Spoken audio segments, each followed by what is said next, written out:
એક બેન આમ મોઢે બાંધીને નીકળી ને, ચૈતર મહિનાના તડકા હતા, મોઢે બાંધીને નીકળી. એટલે માતાઓ મેં એને પૂછ્યું કે બેન તે મોઢે શું કામ બાંધ્યું? તો કે મારી સ્ક્રીન બ્લેક ન થઈ જાય ને એટલા માટે બાંધ્યું. અને માતાઓ મેં એને આમું જોયું તો અમાસની કાળી રાત જેવું એનું મોઢું હતું.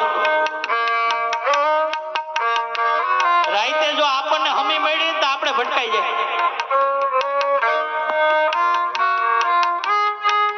અરે મોઢે બાંધીને 8 વાગ્યા પછી ચોપાટીએ જઈને બે ત્યાં કોણ જાણે કોણ રાહ જોતું હશે. અરે આપણી જ બેન આપણે બાજુમાંથી નીકળી જાય તો આપણને ન ખબર પડે.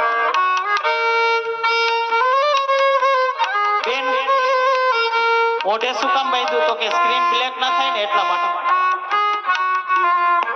એટલે મેં બેનને કીધું, મેં કીધું બેન તારા ચામડા કાળા હશે પણ જો તું ગુણવાળી હઈશ ને તો આ સમાજ તારો સ્વીકાર કરશે. હો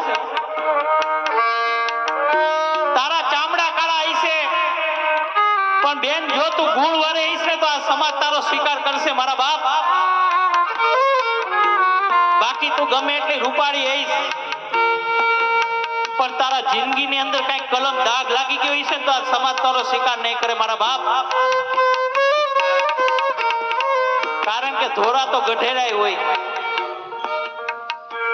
જાતિ સ્વભાવ ન જાય ગમે એટલો મેકઅપ કરે ને તોય. હો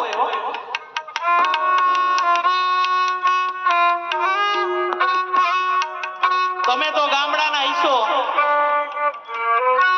તમને ખબર હોય ચૂલો હરખતો બંધ થઈ જાય એટલે ઓલી લોખંડની પાઇપ કાઢે. માતાઓ કાઢો ને, જોરથી બોલો. ઓલો ચૂલો હરખતો બંધ થાય લોખંડની પાઇપ કાઢે. હો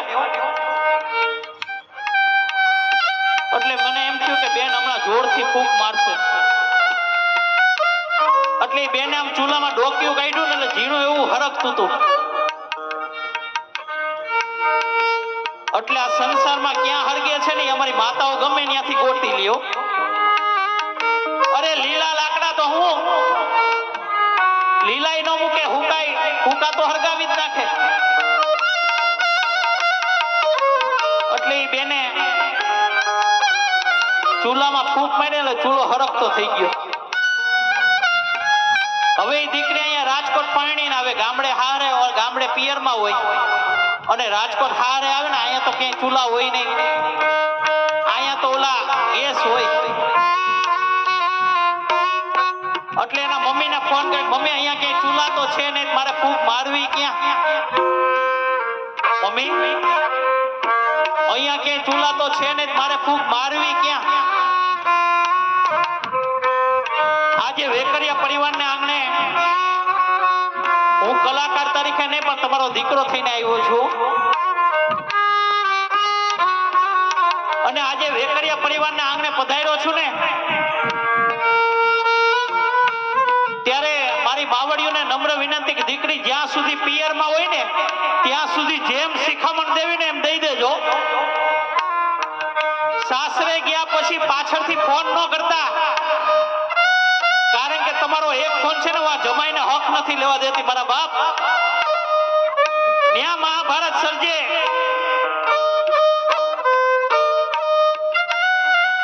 એટલે એના મમ્મીને ફોન કર્યો, મમ્મી અહીંયા ક્યાંય ચૂલા તો છે નહીં, મારે ફૂંક મારવી ક્યાં?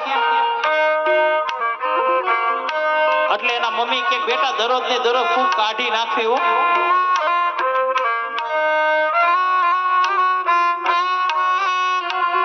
મમ્મી મારવી ક્યાં?